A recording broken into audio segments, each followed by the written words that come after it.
All right. We're live now. Department of Homeland Security. So, most people don't think of Department of Homeland Security as a potential customer. They're probably thinking about DHS and the various missions they have to protect the US. But we analyzed all of their contract awards, over 34,000. So 34,335 contract awards, over $32.9 billion spent in fiscal year 25.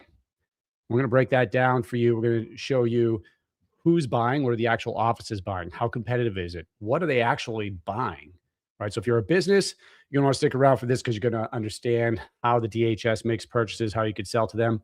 If you're in the public sector in any capacity, you'll learn at least how we do our analysis, how we analyze different agencies, how we can see what they're spending it on, how competitive it is, what offices are being purchased, what codes are used. And we're going to go through all of that here today. So let's get going. I'm going to make this a little bit bigger so everyone can actually see what we're looking at here. Now, the Department of Homeland Security, and by the way, let's take a step back.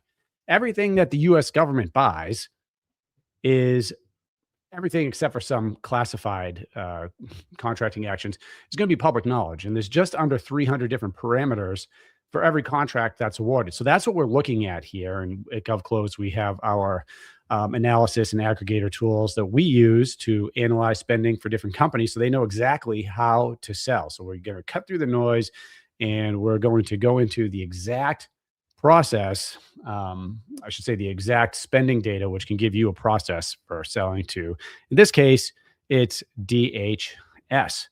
So feel free as we go through this, if you have any questions, just drop them in as we're going on.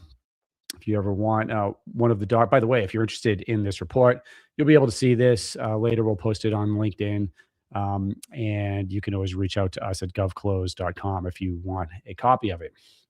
So we mentioned that we basically are looking at over 34,000 awards from DHS. So this is fiscal year 2025 and 32.9 billion that we analyzed. And this is data that we pulled right from USA Spending. So you guys can check that out as well. And one of the things that always jumps out is, hey, how competitive is it to sell to a specific agency? And so we saw here that under 5 is the average number of offers that were made for every contract that's awarded. So what does that mean? Well, what it means is every time the government puts a solicitation out, right? Let's say they do it publicly, you're going to have, I shouldn't say every time, but solicitation goes out and then a certain number of companies will write a proposal, right? And then they'll submit those proposals will be reviewed. So if the average was, by the way, we've seen like huge numbers, right? I've seen like 30, 40, even higher average number of offers, depending on what the government's buying. Here, overall, this is everything that DHS is actually making purchases of. We've got a 3.59 average number of offers per solicitation. So on average, if you submitted a proposal to DHS, you would have between 3 and 4 companies that you were competing with. Now that's an average. And I will also say that every single contract award does not have the total number of offers, whether that's the government just forgetting to put that number in there, or they didn't want to, or maybe it was a sole source and they just left it blank. So in this case, see if you see this right here, see this number, we've got of the 34,000 awards, I want to say it was about 23,000 of them actually had the number of offers associated with them. So when I say average number of offers is 3.59, that's of the awards that had the number of offers associated with it, then we have, that's the average right there. So now you know. All right. What else can we glean from the information that we saw? By the way, there's tons and tons of information with any agency spending that you do. So if anyone has questions on that, I may have that. We have a pretty robust analysis generator. So if you have questions on some of the awards or something that I'm not covering, because there's a lot that I'm not going to cover here, because I'd probably be talking for the next 6 hours. We talked about all of the information with DHS, but let's take a look at the competition landscape here. So of the contracts that we analyzed, we saw that just under 70% was full and open competition. That means that they weren't setting aside any of these contracts for, of that 70%. It wasn't like you had to be 8A or small business to put a proposal in. Full and open. That just means anyone can put the proposal in. They're not blocking anyone. That's what it should mean. Now, 18% was full and open after exclusion. Now, an exclusion could be something like a set aside, right? So if the government sets aside a contract for a small business, for instance, or a woman-owned small business, well, that means that only woman-owned small businesses can submit proposals on that and be awarded as the prime contractor. It's been set aside for a certain category. And the government makes those determinations, by the way, during the market research phase. So that's when they're determining if a small business or some other category can actually do the work. Usually there has to be more than two. Okay, that's typically what the algorithm is. They call it the rule of two. But by the way, there's different policies, even though all of the federal agencies work on the federal acquisitions regulations. Just know that there are agency specific policies and regulations as well. So like in the military, for instance, the DFARS would also be applicable. So let's take a look here. 5.7% not competed. Those could be sole source awards. Those could be, there's a lot of reasons for why something might not be competed. Okay. Like 8A, for instance, you could have an 8A sole source award. Fiscal timing. This was interesting to me, is that we saw, if you can't see this, in September, almost 40% of the spending took place in September. Now, September is always going to be a big month for spending from the government. And the reason for that is we call it, there's a lot of reasons for that. But if you are in a acquisitions office and you have funding that expires at the end of the fiscal year, and the end of fiscal year is the end of September, right? So this is a difference between the calendar year and the fiscal year. Fiscal year starts October 1st, ends at the end of September. There's always a mad scramble in August and September to put everything on contract using the money that you have in these contracting offices. 40% is a large number. So to see 40% of the spending actually take place in September, that is interesting. And it's also a signal if I was, for instance, selling to DHS, if I'm a company or I'm an account executive or a consultant helping a company, I need to know that so much is being awarded at the end of September, right? So it basically means all hands on duty in August and September, because that's when things are happening. At least that's what happened in fiscal year 25.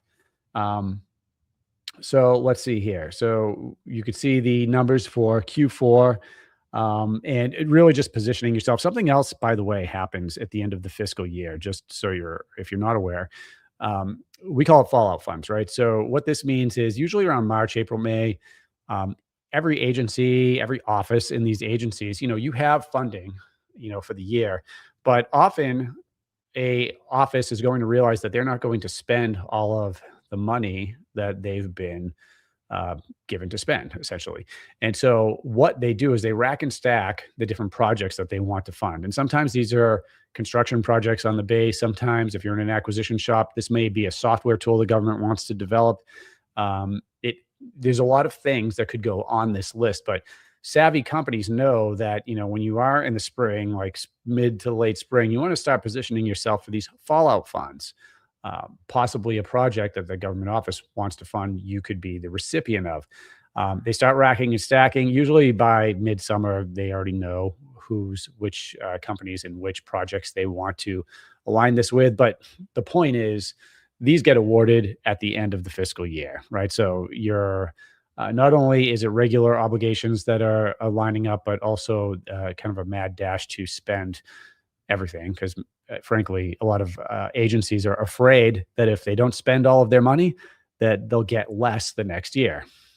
Right, wrong, or indifferent, whether you love that or hate that, that's the way it works. And so especially in this case with DHS, you want to make sure you're aligning yourself up to be in position towards the end of the fiscal year. Oh, I thought I was sharing my screen the whole time and I wasn't. All right, moving on. Oh, look at this. I'm going to have to. Okay. The next piece we want to talk about is just top vendors, in case you're aware. And by the way, again, guys, if anybody is interested in getting their hands on this report, I will be posting it on LinkedIn tomorrow. as an attachment. So you'll be able to get your hands on it there. Top vendors. Now, the way that my tool aggregates top vendors is by overall who are the top five government contractors that won these awards. And then I look at small business set asides. So that's what I'm going to be showing you here. So overall market here, you could see BCCG is a joint venture with 3.1 billion. By the way, there could certainly be more than I'm seeing here. Subcontracts, so I wasn't analyzing subcontracting. Here we go. Fisher Sand and Gravel. That's interesting. $1 billion, 10 awards. Average number of offers. I always like to look at this because it tells me how much competition there is, right? We could see here that, this is just somebody's name. It's a JV, 778 million, 2 awards. And you could see also that we want to take a look at the vehicles, right? So, the vehicle, there's an art to identifying the contract vehicle when you're going through all of the spending and aggregating that.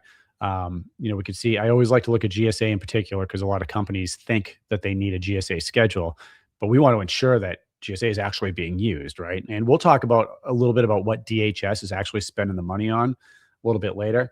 But we could see here that khaki, which you probably heard of, and Leidos down here, but khaki went through GSA. So that's just an example. So these are top vendors overall. Now, here's a small business set aside vendors that we're selling to DHS. And some of these you may have heard of, like Thundercat. By the way, I hear about Thundercats. Surprised that they're still considered a small business, but you can see here 4 points. Thundercat, brilliant, 112 million, 91 million. So you can see the total amount spent here. This is just from DHS, okay, on these businesses. You can see the number of awards that they've won and the average number of offers coming in, right? So here, I'd be interested to see what I don't know. I'm probably going to butcher this. Ikagra. I wonder what they were selling because that average number of offers there was 10. So that's on the high side.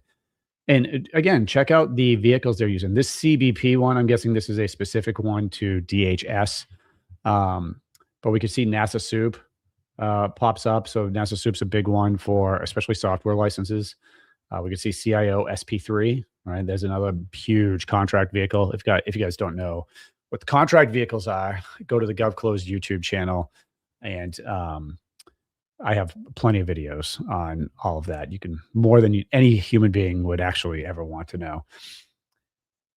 So let's take a look at the analysis here of some of these contract vehicles. Right, I just said go to the YouTube video, and I'm just about to deep dive into it. What's a contract vehicle?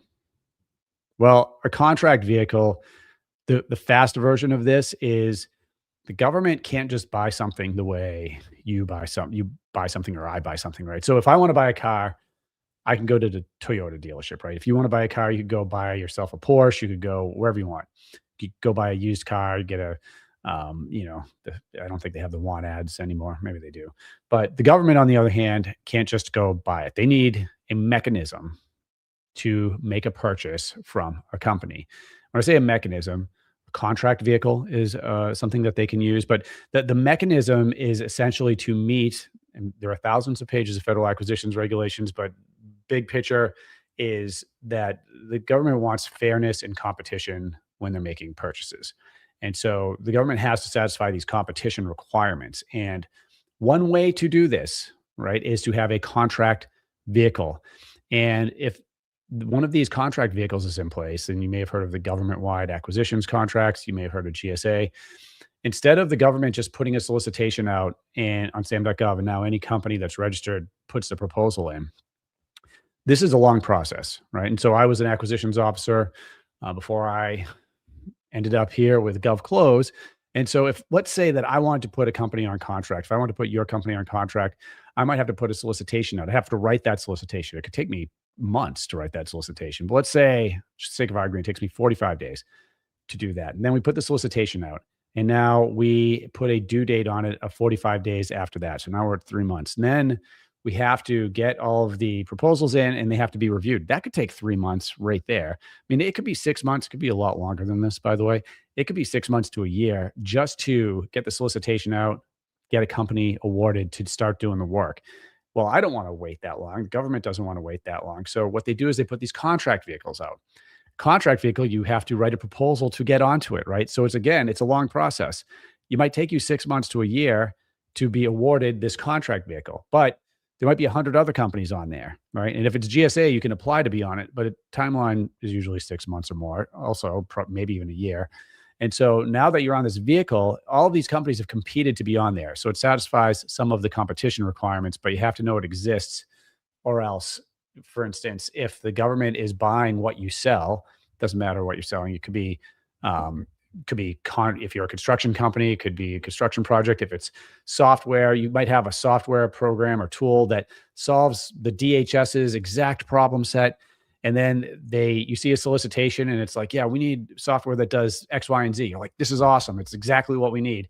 But they're going to put it on GSA. Well, you're not on the GSA schedule, right? So if you're not on GSA, you can't even apply. You can't even put a proposal in. You're done. You're cooked, as my daughter would say.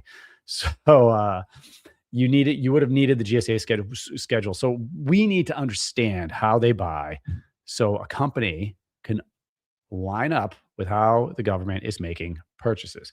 So here they have this CBP contract vehicle. Wait, I said here, like you could see what I'm looking at.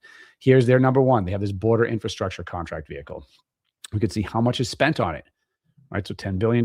We could see, so there's a lot of construction, facilities, infrastructure type things that are going in on this vehicle. This unmapped IDV, this is just I don't have every single contract vehicle map. So if I was doing this for a potential client, I would be digging into everything that I have unmapped and I would map it for them, right? But for you, I'm just showing you, hey, there's 7.6 billion going on either one or various vehicles that are unmapped. And we can see number 3 is GSA, right? So about just under 10% of spending.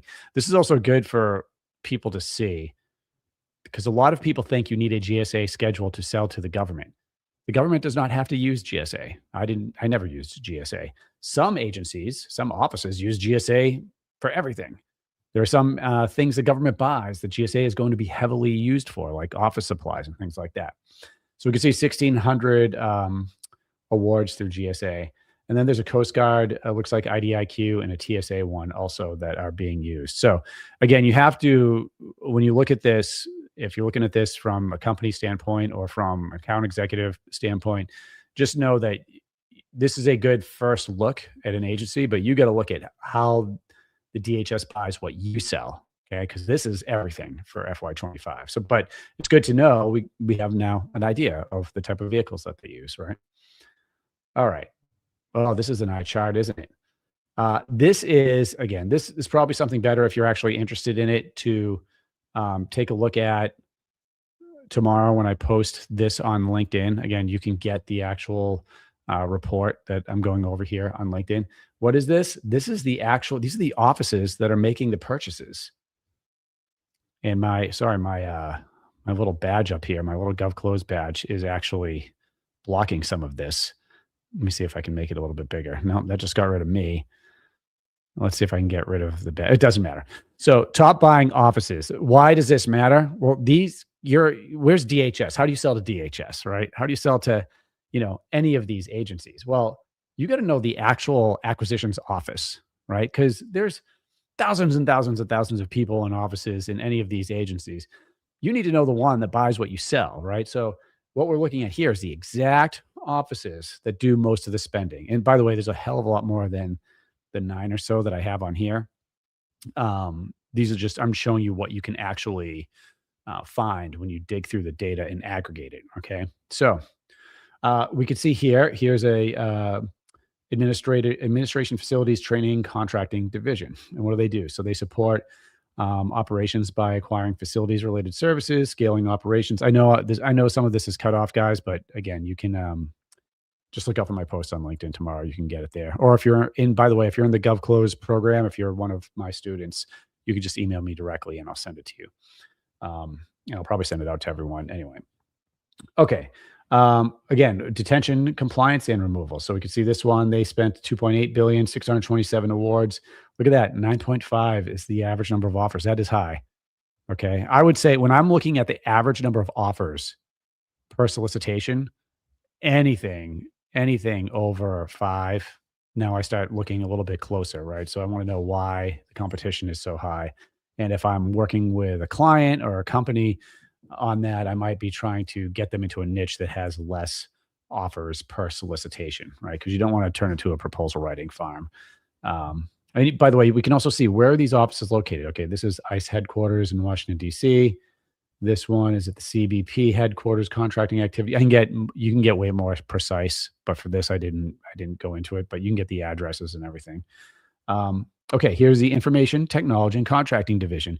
And you can tell by the names of these offices, guys, that you can glean what these divisions, what these contracting offices actually buy, right?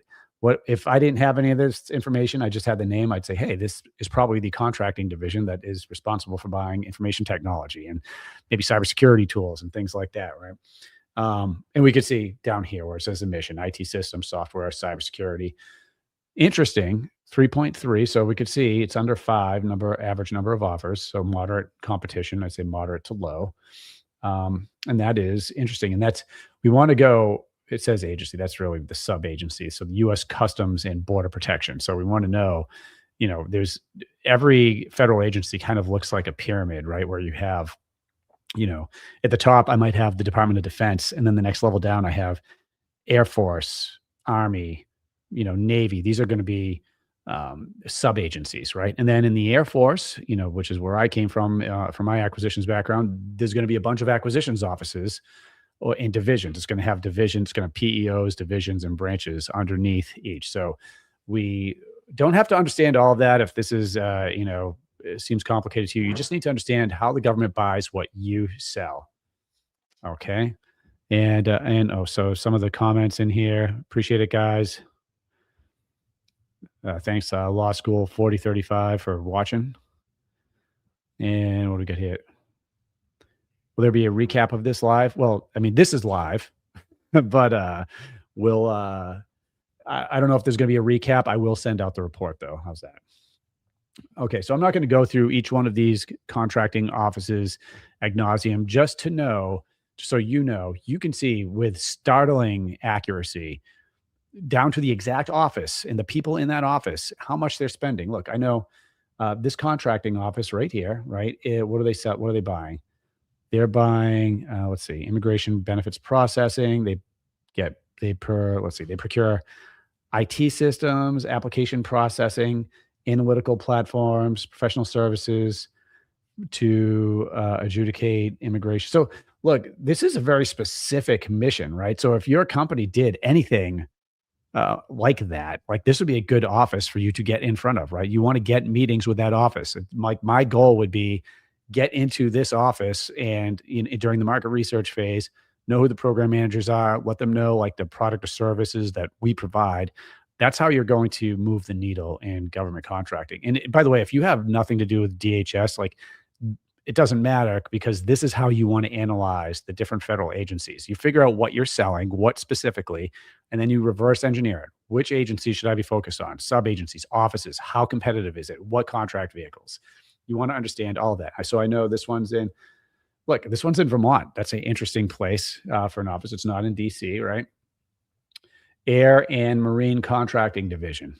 What do you think these guys are buying, right? Again, a lot of times, not always, but a lot of times the title of the contracting office can tell you, right?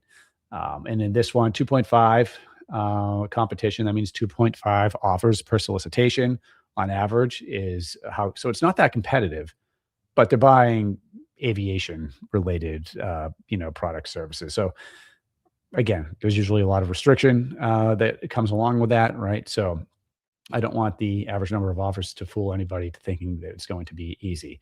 GSA, if you see this is actually good that this came up. This is not a DHS office. This is a GSA office, right? But this happens to be the GSA office that is coordinating a lot of the contracting actions. One thing I will say here, GSA is the one putting the company on contract, but they're not the buyer. The buyer is DHS.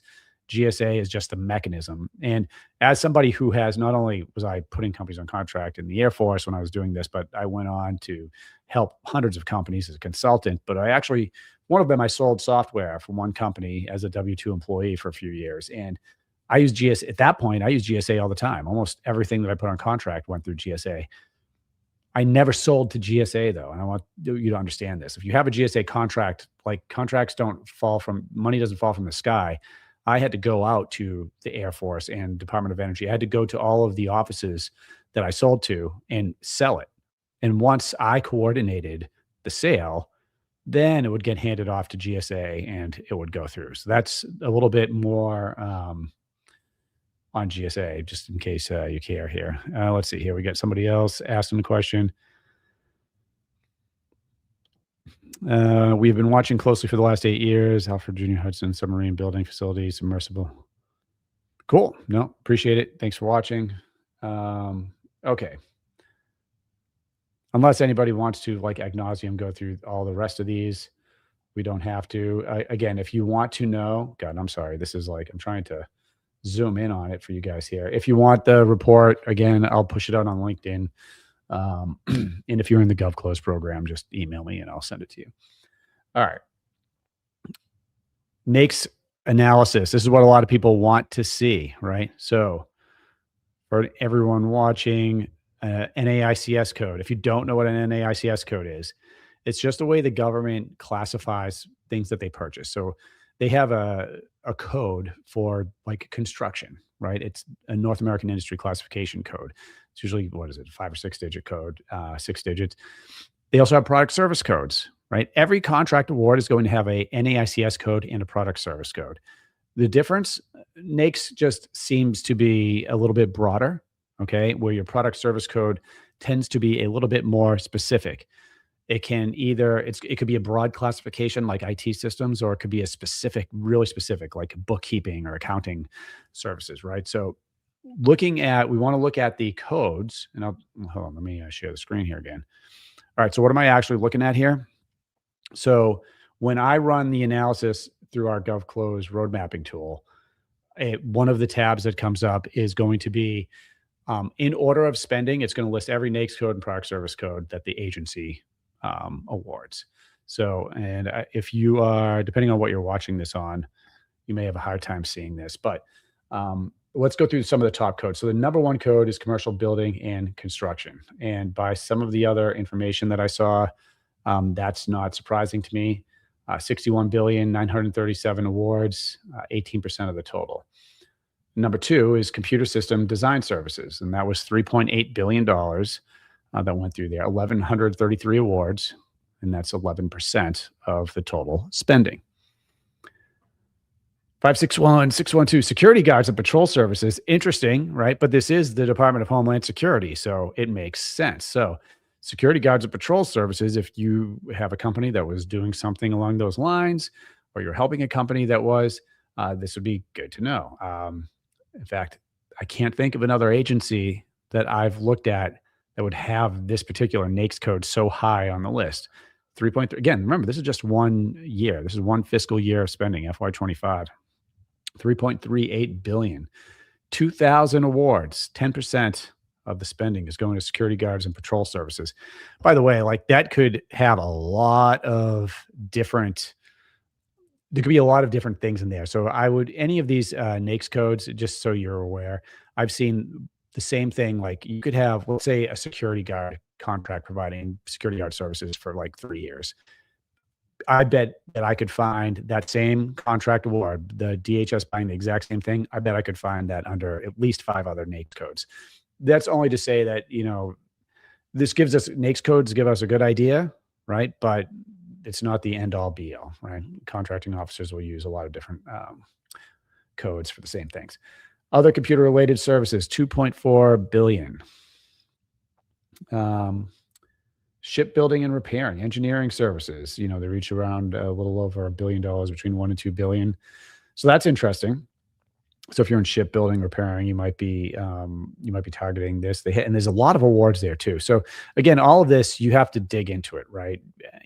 Any of these numbers, they're a good starting point, but it all comes down to the specific thing that you are trying to win, and going after it and really digging into the data. Facility support service, travel arrangement services. That's interesting. That is interesting.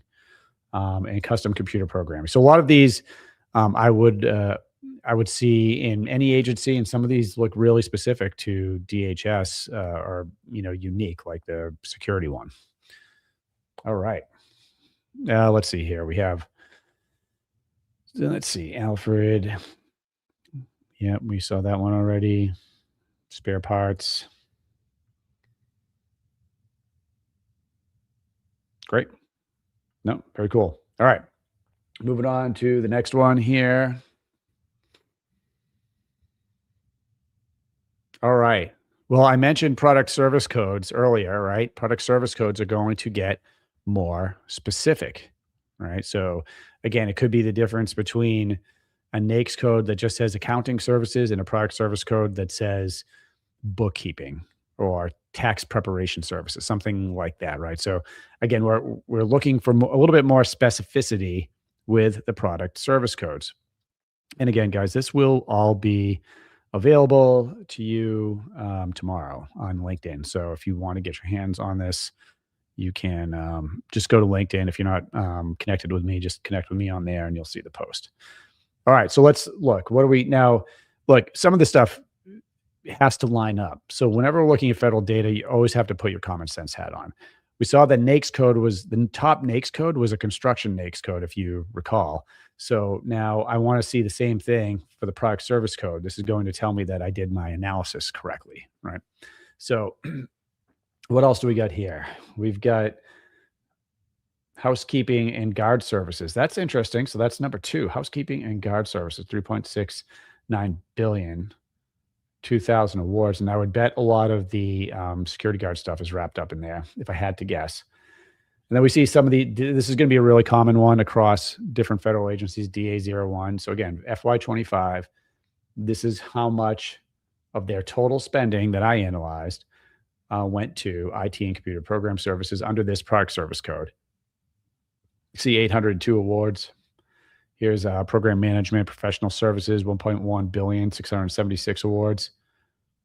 Oh, interesting. You can see how when we go specific, when you look at the product service code, how we're going to get a little bit different information, right? Because you would think with Department of Homeland Security that you would get some ammunition related spending. And here we get 933 million. This is interesting, though. Only 23 awards. So I wonder what the competition is, and I'm now a little more curious about exactly what they're buying. Aircraft maintenance repair. Okay, makes sense. Professional services, IT, annual support. Yeah. So I mean, this is all great stuff. So it basically gives us that landscape. What are they buying? How much are they spending? We looked at the awards, how many offers per solicitation were coming through. So good. And construction at the top of the list, which, I mean, construction's usually up there somewhere. I'm surprised it's number 1. I wonder what, FY25 might have been an interesting year too. Like if you have a big construction project one year, that could make one year's numbers different. So I would look at, if I was in construction, I would then go back and look at and analyze the spending for 23 and 24. All right. Where are we now?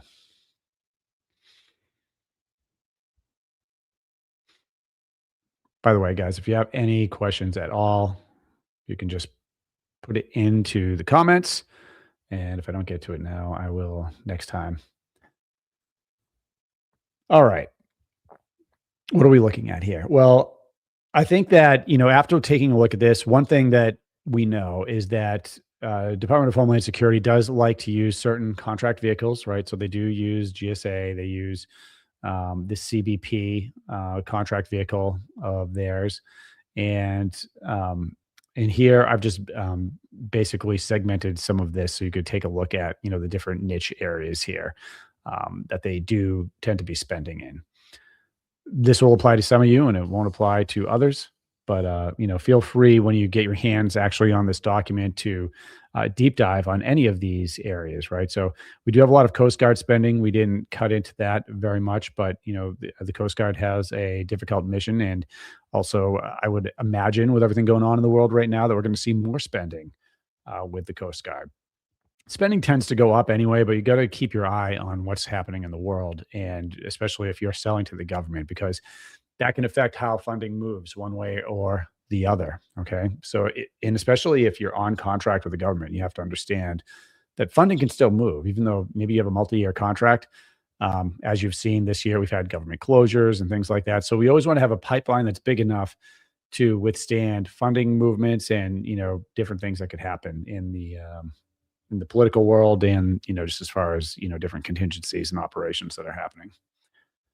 Um, Okay, yeah, and we did see, a lot of ICE spending, and, um, and that I would just say, again, approach cautiously. We saw, 9.51 average offers, that's pretty high, okay, and by the way, like, we're looking at big picture things here. You gotta get way, way, way more specific when you're actually taking a look at these different segments. This is another big takeaway. I mean, for me, the big takeaways here were the vehicles that they're using, and also look at September spending. Like, it's it's a huge part of their budget. I think it was 40% or so of the budget that all took place in September. So you can see that. So again, if we're selling to DHS, that means your sales team they're not taking vacation in August and September. That's when, they're going to be expected to be on the road, working with these offices nonstop. And obviously leading up to that as well, right? Because the contracting shops get pretty busy in Q4 anyway. But that's pretty large. What am I thinking when I see this? One of the things that I would want to know is, what do the years before this look like? Do we see this huge spike year over year in September, or was last year was last year unique? What about the construction spending? Is that year over year construction's at the top of the list, or, did they just have a couple of large construction projects that they were working on, and maybe we don't see that replicated here on some of the years coming out. I do want to mention too here. I got to give you guys a disclaimer, of course, and tell you where this data came from. So all public spending, all the spending I use is public. It's publicly available. You can go to usaspending.gov. You can get it yourself and crunch the numbers. This is just the number of contracts that I was able to analyze. So I'm sure some things have happened, some have been awarded, by the way, because sometimes there's a delay in contract awards. So I would imagine if I go back and take a look at FY25 spending, that there's going to be more awards there. Maybe the money is shifted a little bit. But yeah, I did want to give you that disclaimer. And again, this is my analysis tool, right? So this is what I use. This is how I view federal spending. The analysis can only be as good as the data that we're taking a look at. Guys, there is a lot of nuance to federal spending and to government contracting. It's not easy. It takes a long time to sell to the US government, but if you master the art of selling to the government, this can be a very rewarding profession, and it can be very financially rewarding as well. Whether you're a business selling to the government, you can be a consultant helping companies sell to the government. You can be an account executive working for a company. These are all very, very highly paid if you're doing it right. It's a highly paid skill set to have, and it is a difficult one to master. If anybody is interested, you could always go to govclose.com. I think, let's see, what's your name? Jorge. How can we connect with you and your team for guidance? Go to govclose.com, Jorge, and essentially, and I can drop a link in here too, but what you're going to want to do is, there's a free training link. You just want to click on that link. It'll take you to a place where you can actually schedule a call with my team, and we could talk about what the best path forward is for you. I just threw the GovClose link in the comments as well, if anybody wants to hit that up. Hey guys, it's 2026, right? And here's what I can tell you, just a little inside scoop from the acquisitions, the government side of acquisitions, right?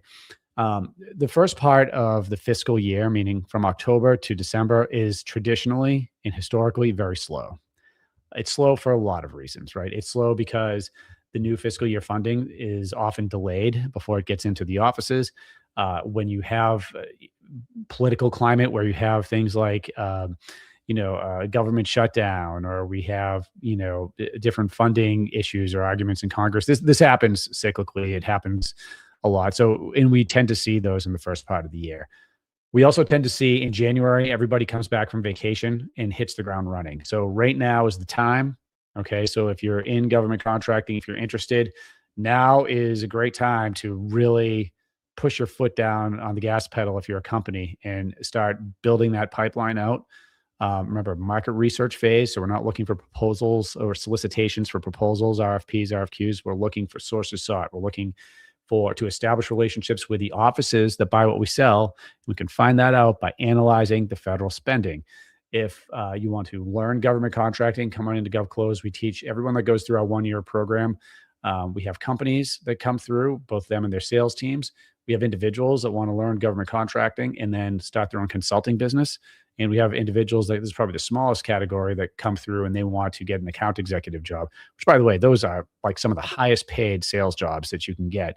Often they come with a salary and commission. So just check out some of the job postings on LinkedIn if you're curious. If you're a veteran coming out of the military, if you have federal experience, I think that you could be very well aligned for those jobs. Again, I've done those jobs and I teach people how to get them and how to sell to the government. So if you need any help, just let me know. And with that, I am out of here. Let me know in the comments if you want us to cover anything else in the future that we did not currently cover here or that you haven't seen me cover. And we'll see you next time. Cheers. After going through the course, I was able to land a client that pays me a monthly retainer to actually help them develop their business and go after these federal contracts. I was able to get a consulting gig with a software company that currently works with the intelligence community. Within 2 months, I have my first client. So the initial contract was for a 3-month contract for $4,000 a month. So 27 years old, you've never worked in government contracting, you've never worked as a consultant, and you just closed your first deal, is that correct? That's fair. And I've got a couple small projects on the side as well. So definitely probably my best investment I've made all year. A cold call landed a 9-figure government contract.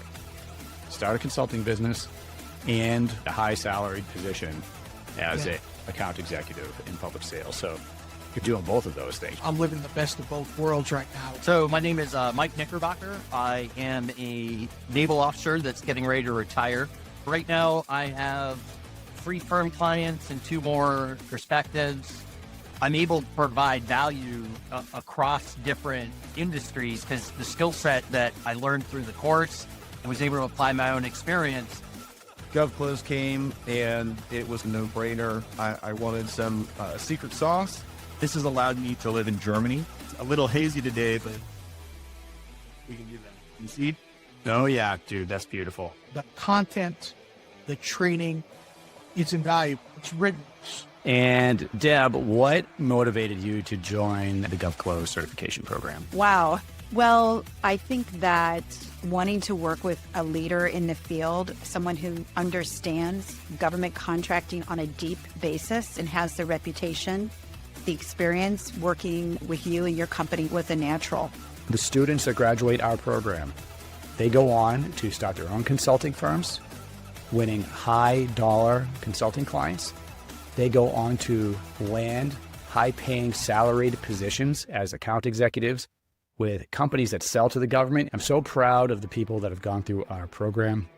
And if you are considering either a job or a business, and by the way, some of our students are doing both, as I did. They're running a consulting business and they'll have an account executive job.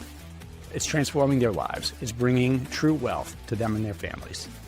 Back to the video.